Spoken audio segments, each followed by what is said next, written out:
in the here and now, right? With everything that is happening.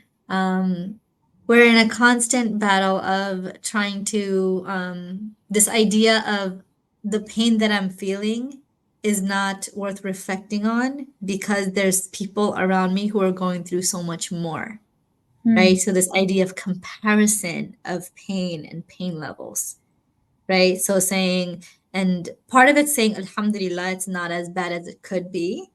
But the other part of it is also this mental state of negating the reflection and feelings of my own pain because others are coming to me and I see this in the news and I'm not experiencing. Can you just give us some like guidance or tips on navigating that mentality and wonder like basically coming out of this like this mindset of my pain is not valid because others are feeling more than I am?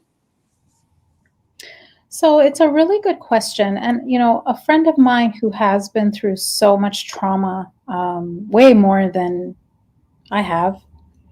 And I was like, I shouldn't complain or I shouldn't, talk to you about this. You've been through so much more. And she said, that's not okay for you to say that. My pain and my trauma doesn't invalidate yours. And don't forget, someone can drown in an ocean or in an inch of water. So you cannot discount your pain because it doesn't meet some threshold that the requirement for you to have feelings about it. That's not how pain works. We need to have a way to process pain, however small or large it is. This isn't a pain Olympics, just like oppression Olympics we don't, participate in. We don't participate in pain Olympics. We need to be whole human beings. And when we are whole human beings, we can represent our faith and serve Allah and his creation the best that we are capable of. To be whole, we need to work on healing and processing our pain.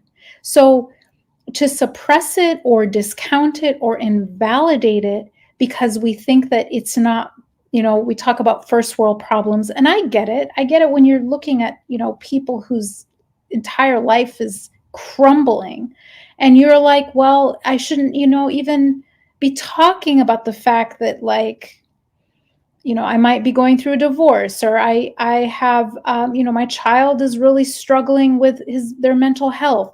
And you feel like, well, maybe that's not a big enough issue for me to worry about it. But when you think about Rasulullah alayhi salatu wasalam, he told Aisha radiallahu anha that the hardest day for him wasn't a day where, there was a huge battle and he lost his companions. It wasn't a day where he was being hunted down to be murdered. It was the day he went to Ta'if and was rejected and ridiculed and then pelted with stones. In the grand scheme of things, looking on that day, by some of these outside measures, is it, someone might say, oh, well, that wasn't a big deal. You're still alive. No one died. Why are you upset? And yet that was he said, according to him, the hardest day of his entire life, more than the losses of all these beautiful people he loved.